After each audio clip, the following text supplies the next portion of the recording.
नमस्कार, छत्तीसगढ़ की बात में बहुत स्वागत है आप सबका। मैं पुनीत पाठक और लगातार नशे के खिलाफ हम जो मुहिम चला रहे हैं उसमें आप सबका भरपूर साथ है, क्योंकि मुहिम केवल हमारी नहीं बल्कि आपकी है, पूरी पीढ़ी की है।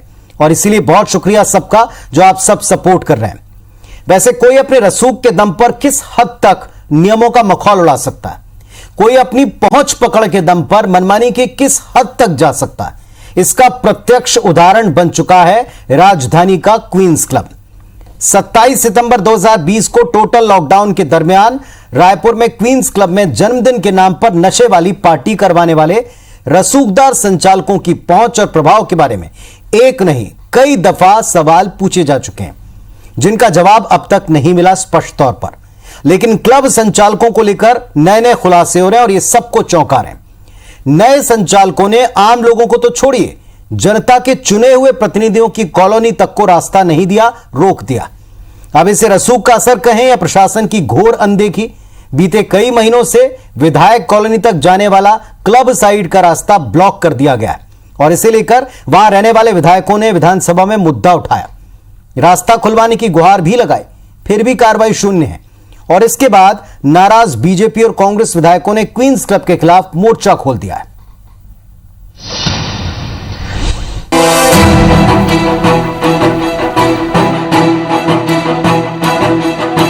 हाउसिंग बोर्ड के द्वारा विधायकों को कॉलोनी बना के दी गई और उसी कॉलोनी से जोड़ करके क्वींस क्लब एक होटल को विधायकों के नाम से उसको जोड़ा गया है। पहले हम लोग उसी में से होकर के अपनी कॉलोनी जाते थे, लेकिन आजकल वहां रास्ता बंद कर दिया गया है विधायकों का। छत्तीसगढ़ विधानसभा के विशेष सत्र में जेसीसीजे विधायक धर्मजीत सिंह का यह बयान साबित करने के लिए काफी है कि क्वींस क्लब के संचालक अपने रसूख के दम पर किस हद तक मनमानी कर रहे हैं। विधानसभा में मामला गूंजने के बाद आईबीसी 24 की टीम विधायक कॉलोनी पहुंची। वहां जो तस्वीर दिखी वो हैरान करने वाली है। आप खुद इन तस्वीरों के जरिए देख सकते हैं कि कैसे विधायक कॉलोनी की तरफ से क्लब तक जाने वाले रास्ते को बंद कर दिया गया। रास्ते पर रेत के ढेर, बोल्डर, सीमेंट के पाइप, लकड़ी के टुकड़े क्वींस क्लब के संचालकों की मनमानी को साफ दर्शाते हैं। आपको उसी हकीकत से रूबरू कराने हम यहाँ पे पहुंचे हैं, जिस बात को लेकर कल विधानसभा में विधायक धर्मजीत सिंह ने सवाल उठाया था। ये देखिए, जिस तरह की ये पुरानी स्थिति है, जो यहाँ पे स्लोपिंग तैयार की गई थी, उसको फिर से काट दिया गया है और अब स्थिति ये है कि इससे होकर के कोई गाड़ी नहीं जा सकती है। हमने यहाँ पे अभी लोगों से बातचीत की, उनका कहना है कि महीनों से अब ये रास्ता बंद कर दिया गया है और जो लेआउट में प्लान में है कि इसी मुख्य रास्ते से होकर के क्लब में आना जाना होगा, उसे ही एक तरह से खत्म कर दिया गया है। और जो कल विधायक कह रहे थे विधानसभा में कि वाकई में इस क्लब में जाने के लिए रास्ता रोका गया है, वो सच है, क्योंकि हालात ऐसे नहीं है। देख करके तस्वीर आप खुद भी देख सकते हैं कि किस तरह की स्थिति है। आगे रेत पड़ी हुई है, इस तरह की आगे लकड़ी और इस तरह से बंद कर दिया गया है, लोग आना जाना नहीं कर सकते। और स्थिति यह है कि अब विधायक कॉलोनी का एक जो पार्ट था क्लब, उसी में जाने के लिए विधायक कॉलोनी से आगे होकर के, दूर होकर के और मेन रोड से होते हुए फिर वीआईपी रोड की तरफ से एंट्री लेनी पड़ती है। ये बड़ा हास्यास्पद स्थिति है, क्योंकि नियम, कानून, लेआउट सबको ताक पे रख करके, सबकी धज्जियां उड़ा करके ये क्लब का संचालन और उसके पीछे जो रास्ता है उसका मैनेजमेंट यहाँ पे दिख रहा है। विधायक कॉलोनी के रहने वाले सांसद, अधिकारी, विधायक के परिवार के सदस्य इस मनमानी से बेहद खफा हैं। सबका यही कहना है कि इसके पहले भी रास्ता बंद किया जाता रहा, लेकिन बाद में खोल भी दिया जाता था। अब नए संचालक बनने के बाद पिछले 6 महीने से क्लब तक जाने के रास्ते को पूरी तरह से बंद कर दिया गया है। जैसे ही लॉकडाउन इम्प्लीमेंट हुआ है और जो सिटी मॉल 36 वाला जो रोड बना है विधायक कॉलोनी का, उसके बाद में इन्होंने धीरे धीरे पहले पीछे वाला गेट बंद किया, फिर लोग उस गेट को जंप करके जाने लगे। अच्छा। फिर इन्होंने बिल्कुल पीछे से, और जो पीछे रास्ता था वहाँ भी उन्होंने कुछ ऐसे पत्थर वत्थर रख दिया जिससे लोग उधर एंट्री करें नहीं। पहले तो कभी कभी बंद कर देते थे, तो फिर खोलते थे हम, मतलब खुलवाते थे हम ही लोग, बोलते थे गार्ड को तो खोल देता था वो। हाँ, लेकिन फ्रीली आना जाना कभी नहीं रहा? नहीं, फ्रीली नहीं रहा है। एक टाइम रहता था, टाइम लिमिट में लोग बंद कर देते थे। अच्छा। जिस टाइम उनका होटल चालू रहता था उसके बाद फिर बंद कर देते थे। पहले रोकते भी थे, फिर भी वो लोग पहले भी रोकते? हाँ, कि यहाँ से मतलब मत जाओ करके। अच्छा।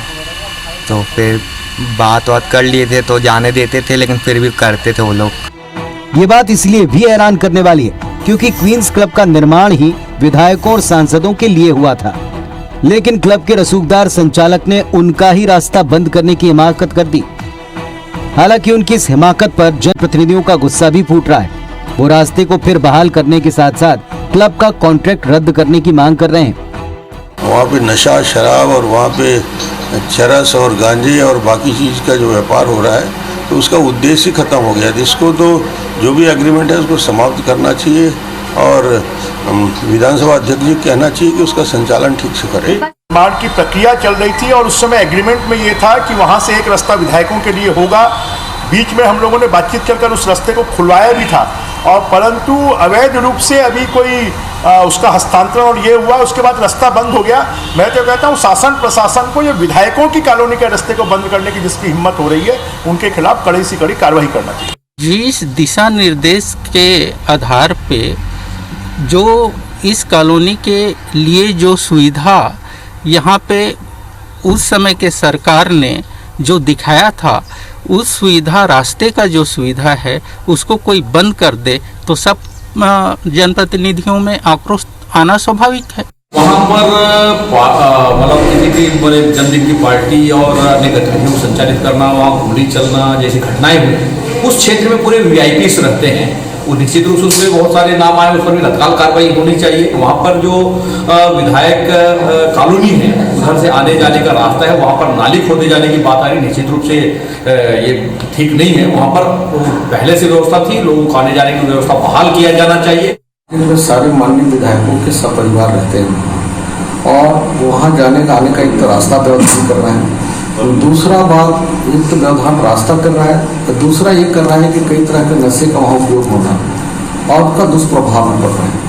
तो ये बहुत ही किसी कीमत पर उचित नहीं, हर हाल में सरकार को हस्तक्षेप करके बंद करना चाहिए और रास्ता को क्लियर करना। जो पीछे में रेस्ट हाउस है उनका भी रास्ता को दादागिरी ढंग से उसको बंद कर दिए हैं। अगर विधायक को कहीं साफ कर जाना होता होगा तो लंबी दूरी तय करके जाना पड़ता है। मैं शासन प्रशासन से यही निवेदन करूंगा कि वो क्वींस क्लब जो अवैध संचालन वहाँ हो रहा है, इसको तत्काल बंद करके वहाँ कोई सरकारी गेस्ट हाउस या फिर अन्य कुछ विभाग में तब्दील किया जाए। क्वींस क्लब ने अगर विधायक का रास्ता रोका है और वहाँ पर अवैध कारोबार होता है तो जरूर उस पर कार्रवाई होनी चाहिए। और हमारे माननीय महोदय अकबर जी ने जवाब में कहा भी है कि अगर गड़बड़ी हुई है, रास्ता रोका गया है तो विधि सम्मत कार्रवाई की जाएगी। तो मैं समझता हूँ कि सरकार इस मामले में गंभीर है और जो भी कार्रवाई होनी है उचित वो होगी। जाहिर है क्लब के संचालक हरबख्श सिंह बत्रा ने 9.11 करोड़ रुपए में सौदा कर क्लब के संचालन का अधिकार चंपालाल जैन, नेहा जैन, हर्षित सिंघानिया और मिनाली सिंघानिया को सौंप दिया था। इस डील के बाद ही इस साल 30 जनवरी को चंपालाल जैन और हर्षित सिंघानिया को हरबख्श सिंह बत्रा ने अपनी company eminent infrastructure private limited में बतौर डायरेक्टर शामिल किया था। आरोप है कि नए डायरेक्टर के आने के बाद से ही क्लब में कई तरह की संदिग्ध और गैर कानूनी गतिविधियां संचालित कराई गईं। लेकिन पुलिस ने अब तक इन गैर कानूनी और संदिग्ध गतिविधियों को लेकर नमित जैन से कोई पूछताछ नहीं की है, जबकि एफआईआर में नमित जैन का नाम शामिल है। शहर के जानकारों के मुताबिक क्लब में पार्टीज और बाकी की गतिविधियों में नमित जैन की सक्रिय भूमिका रही है। राजनेता और पुलिस प्रशासन के अधिकारियों से मीडिया के जरिए मेलजोल बढ़ाकर रसूख के दम पर लॉकडाउन में भी शराब पार्टियां और अन्य गतिविधियां संचालित होती रही। ऐसे में बार बार ये सवाल उठ रहा है कि पुलिस ने अब तक जो सीडीआर जब्त किया है उसकी जांच कर आरोपियों की गिरफ्तारी क्यों नहीं की जा रही। अब तो विधायक कॉलोनी में रहने वाले भी सीधे सीधे आरोप लगा रहे हैं कि नए संचालकों के आने के बाद ही विधायकों, सांसदों का रास्ता बंद किया गया। देखना यह है कि विभाग और सरकार इन संचालकों की मनमानी पर कैसे और कब तक नकेल कसती है। राजेश राज, IBC 24, रायपुर। तो देर भी और अंधेर भी, रसूख का दम या अनदेखी, क्या इस मामले में सपोर्ट कर रहा है और क्यों सपोर्ट कर रहा है, ऐसे कई तरह के सवाल हैं। राजेश आज हमारे सहयोगी हमारे साथ में जुड़ गए। राजेश, विधानसभा में एक जिम्मेदार विधायक ने क्वींस क्लब की मनमानी रास्ता रोकने का मुद्दा उठाया। आज कई सारे विधायकों ने, सांसदों ने, जनप्रतिनिधियों ने मुखरता से कहा कि इस पर कार्रवाई होना चाहिए, सरकार को कार्रवाई करना चाहिए। आप तो वहां होकर आए हैं, लोगों से बात करके आए, क्या पाया है आपने वहां? देखिए, ये बहुत बड़ी मनमानी है संचालकों की, क्योंकि विधायकों का रास्ता बंद कर देना और सांसदों का रास्ता बंद कर देना कोई आम आदमी या आम रसूख वाला तो कर ही नहीं सकता, सोच भी नहीं सकता। लेकिन अगर इसमें इतनी हिमाकत है तो फिर ये सरकार और विभाग को सोचना चाहिए कि क्या ये संचालक सरकार और विभाग से भी ऊपर हो गए हैं, क्योंकि इस तरह के आरोप लगातार हम पिछले 1 महीने से अपनी खबरों में दिखा रहे हैं कि वहां के नए संचालकों ने किस तरह की गैर कानूनी गतिविधियां संचालित की है। दर्जनों आरोप हैं, कई सारे फैक्ट्स हैं, पुलिस को उस पर कार्रवाई करनी चाहिए, लेकिन कहीं ना कहीं पुलिस भी उसमें संदिग्ध दिखती रही थी, कार्रवाई दिख रही थी। और अब जब विधायक इस बात को लेकर के विधानसभा में कहते हैं और उनका आक्रोश इस रूप में फूटता है कि विधानसभा सबसे बड़ा मंच है जहां पे वो अपनी बात रख सकते हैं, जहां पे समस्या रख सकते हैं, इससे बड़ा कोई और मंच हो नहीं सकता जहां पे पूरी सरकार है, सरकार की जवाबदेही है, और वहां पे अगर विधायकों को अपनी पीड़ा रखने की जरूरत पड़ती है तो आप यकीन मानिए कि इस मामले में बड़े लोग हैं, बहुत ज्यादा रसूखदार लोग हैं, और उन रसूखदारों पे कार्रवाई अब हो जानी चाहिए, क्योंकि ये सरकार की छवि से भी मामला जुड़ जाता है। साथ में हाउसिंग बोर्ड को भी इसमें बड़ी कार्रवाई करनी चाहिए, क्योंकि अब उसकी छवि कई जगहों पे तार तार हो रही है। जब आज हमारी टीम हम वहाँ पे थे, देखा, हमने स्थिति देखी, लोगों से बातचीत की, और बेहद चौंकाने वाला मामला था, क्योंकि तस्वीरें साफ साफ बयां कर रही थी कि किस तरह से विधायक कॉलोनी की तरफ से जो रास्ता जाती है क्वींस क्लब को, उसको काट दिया गया है। सीमेंट की रोड है, उसको करीब 2 फीट गहरा कर दिया गया, 2.5 फीट करीब चौड़ी वो है, जिसमें से कोई गाड़ी तो दूर अपनी बाइक तक लेकर के नहीं निकल सकता, ये हालत हो गई है। और पैदल भी कोई ना आ जा सके उस तरफ, इसलिए गड्ढे के ठीक आगे एक रेत की ढेर लगा दी गई है, आगे की गेट बंद कर दी गई है। वहां पे जो हाउसिंग बोर्ड की जमीन है, वो क्लब है, वहां पे 4 दीवार उठा दी गई है। तो ये तमाम तरह की मनमानी, और वो भी तब जब क्लब का निर्माण ही इन विधायकों और सांसदों के लिए किया गया। स्पष्ट रूप से कहा गया कि वर्ल्ड क्लास स्टैंडर्ड की ये क्लब बनेंगे और इनके लिए होंगे, शहर के सम्मानित लोगों के लिए होंगे, और टाउन एंड कंट्री प्लानिंग की एक शर्त है उसमें कि इस क्लब को अनुमति ही इस शर्त पे दी जाती है कि इसका रास्ता सिर्फ और सिर्फ विधायक कॉलोनी की तरफ से खुलेगा, और उसी कॉलोनी का रास्ता बंद कर दिया जाए। इतनी बड़ी अंधेर और कार्रवाई में इतनी बड़ी देर, आखिर ये संचालक अपने आप को मानते क्या है? और ये सरकार और प्रशासन के लिए भी बहुत बड़ा सवाल है कि आखिर सरकार और प्रशासन इनके आगे पंखु क्यों है? क्या मजबूरी है, बताएं आखिर। अब तो सरकार के ऊपर भी बात आ गई है। तो बहुत बड़ी चीजें दिखती है इसमें, और ये तो कहें कि विवादों का और भ्रष्टाचार का इतना बड़ा पिटारा है पुनीत, कि अगर आप इसमें घुसेंगे तो जब से इसकी स्थापना हुई है, जब से इसके कॉन्सेप्ट सामने आए हैं, हर कदम कदम पे भ्रष्टाचार, नीति विरुद्ध, नियम विरुद्ध काम किए गए हैं, और आज ये भ्रष्टाचारों का नासूर बन गया है। और मेरी अपेक्षा रहेगी, बल्कि हम हमारे प्रदेश के लोग, तमाम लोग अपेक्षा करेंगे वर्तमान सरकार से, मौजूदा सिस्टम से, कि कम से कम अब ये नासूर को खत्म कर दे। जो भी मजबूरी होगी, जो भी टेक्निकली दिक्कत होगी, जो भी कानूनी पेच होंगे, सबको सुलझाए, और कम से कम शहर के सम्मानित लोग वहां पे रहते हैं, वीआईपी लोग रहते हैं, एटलीस्ट उनको पहुंच रोड तक जाने का अधिकार तो मिले, जो अधिकार कॉलोनी के लेआउट के साथ मिला। उस लेआउट में दिखाया गया कि इस कॉलोनी का एक रास्ता वीआईपी रोड के सामने तक खुलेगा, और आज उस वीआईपी रोड तक जाने के लिए इतने प्रभावशाली लोगों को भी करीब 1.5 किलोमीटर दूर से चक्कर लगा करके आना पड़ता है। ये बहुत बड़ा प्रश्न हो गया है सरकार और प्रशासन के ऊपर, और निश्चित रूप से जो जनप्रतिनिधियों का आक्रोश है, गुस्सा है, वो बहुत जायज है। हमने आज जगह जगह पर रुक करके तमाम लोगों से बातचीत की, और सबका कहना था कि नए संचालक के आने के बाद तो मनमानी इस कदर बढ़ी है कि पूरा गेट बंद कर दिया गया है। उसके पहले के संचालक ने भी मनमानी की थी, लेकिन जब भी विरोध होता था उसको खोलना पड़ता था। अभी तो करीब 6-7 महीनों से पूरी तरह से उसको बंद कर दिया गया है, कोई आना जाना नहीं कर पा रहा है। अब यहाँ 2 बहुत बड़े सवाल खड़े होते हैं कि ये मनमानी, ये अनदेखी किसके दम पर है और क्यों है? क्या वहां ऐसा कुछ चल रहा है और लगातार चल रहा है जिसको छिपाना दबाना है, या किसके दम के ऊपर इतना रसूखदारों के भीतर साहस आ गया कि जनप्रतिनिधियों जिनके लिए यह क्लब था उसका रास्ता, उनकी कॉलोनी का रास्ता ब्लॉक किया। और इससे भी बड़ी बात यह कि खबर दिखाने के बाद, एक विधायक के उठाने के बाद, कई सारे लोगों की नाराजगी के बाद अभी भी इस पर शून्यता है कार्रवाई की, यह एक बड़ा प्रश्न चिन्ह है। क्लब के मामले में देर भी अंधेर भी ये कहना कतई अनुचित नहीं है, क्योंकि जनप्रतिनिधियों की कॉलोनी का रास्ता रुका जबकि ये क्लब बनाया उन्हीं के लिए गया था। राजेश, न केवल सत्ता पक्ष के, विपक्ष के तमाम विधायकों का, तमाम जनप्रतिनिधियों का यही कहना है कि ऐसा रसूख जो प्रश्न चिन्ह लगा दे पूरी व्यवस्था पर, उस पर फौरन एक्शन होना चाहिए। आवाज उठे हुए, मामला सामने आए हुए, शिकायत किए हुए भी कई घंटे बीत गए, लेकिन लगता नहीं है कि इस दिशा में जरा भी आगे बढ़ा गया। देखिए, अभी तक तो ऐसा लगता नहीं है कि सरकार ने त्वरित रूप से कोई कार्रवाई की हो। हालांकि ये जरूर है कि कार्रवाई करने का अधिकार सरकार के पास भी है और उससे ज़्यादा बड़ा अधिकार तो हाउसिंग बोर्ड के पास भी है। कल जब विधानसभा में मुद्दा उठा था उसके बाद विभाग के टॉप लेवल के अधिकारी बड़े सक्रिय हुए थे और उन्होंने तमाम जानकारी मंगाई है। अब उस पर किस तरह की कार्रवाई होती है ये हमारी नज़र में ज़रूर है, लेकिन अब तक कोई कार्रवाई नहीं हुई है, ये तय है।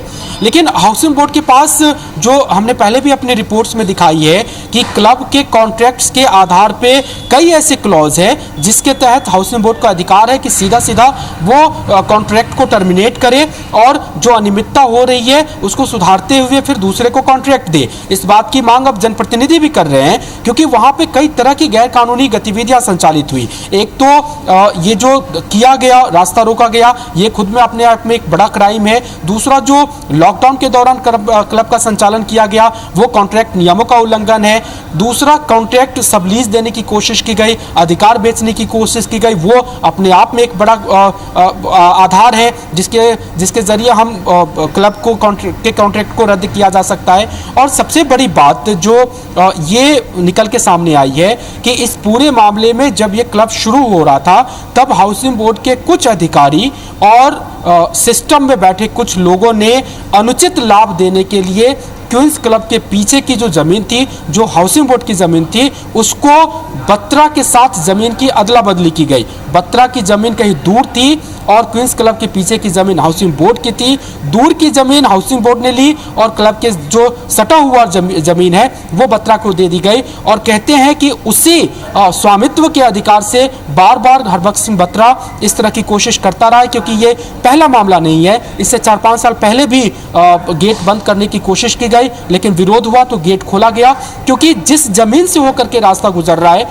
अब वो जमीन एक निजी स्वामित्व के जरिए गई है। तो एक बहुत बड़ा कह सकते हैं अपराध, षड्यंत्र किया गया जिसमें हाउसिंग बोर्ड के कुछ अधिकारी भी शामिल हैं। तो कार्रवाई करनी चाहिए, सिस्टम को अपने जितने सारी गलतियां उसको सुधारना चाहिए, क्योंकि अगर रास्ता नहीं मिलेगा तो जिस शर्त पे क्लब को संचालन का अधिकार दिया गया है वो शर्त का उल्लंघन होगा और फिर वो क्लब का संचालन ही नहीं हो पाएगा। और दूसरी बड़ी बात कि जिसके लिए क्लब का निर्माण किया गया उनकी ही अप्रोच वहां तक खत्म हो जाएगी। तो फिर ये बड़ा भ्रष्टाचार, बड़ी अनियमितता और उससे भी ज्यादा रसूख का खेल, ये तमाम चीजों का कॉकटेल मिलकर के जो हम ये कह रहे हैं कि ये भ्रष्टाचार का नासूर बन गया है सरकार और सिस्टम के लिए। अब ये सरकार और सिस्टम पे ही है कि कितनी जल्दी वो इस नासूर को खत्म करती है और अपनी छवि, अपनी विश्वसनीयता लोगों में बहाल कर पाती है। जी, 3 बड़े सवालों के साथ में ये जो देर भी अंधेर भी हम सवाल छोड़ के जा रहे हैं। पहली बात यह कि जिनके लिए, जिस मकसद से इस क्लब का निर्माण किया था,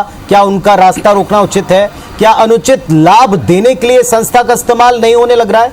क्या रसूख के दम पर नियमों की अनदेखी के साथ साथ यहां बहुत सारे ब्रीच, धोखेबाजी या बहुत सारे षड्यंत्र अंजाम नहीं दिए गए? क्या जो बात कैमरे में दिखती है, लोगों के मुंह से सुनाई पड़ती है, जो उजागर तौर पर, स्पष्ट तौर पर दिखाई पड़ता है, क्या इसके एग्जामिन करने में, परीक्षण करने में इतना वक्त लगना चाहिए? ये 3 अहम सवाल हैं जिम्मेदारों के लिए। जवाब उन्हें अच्छी तरह से पता है। अब इन जवाबों से कन्विंस होकर कितनी जल्दी वो एक्शन लेते हैं ताकि उन पर, उनकी मंशा पर भरोसा कायम रहे, बढ़े, ये उन पर हम छोड़ते हैं। बहुत शुक्रिया आप सबका जुड़ने के लिए। राजेश, आपका भी धन्यवाद। नमस्कार।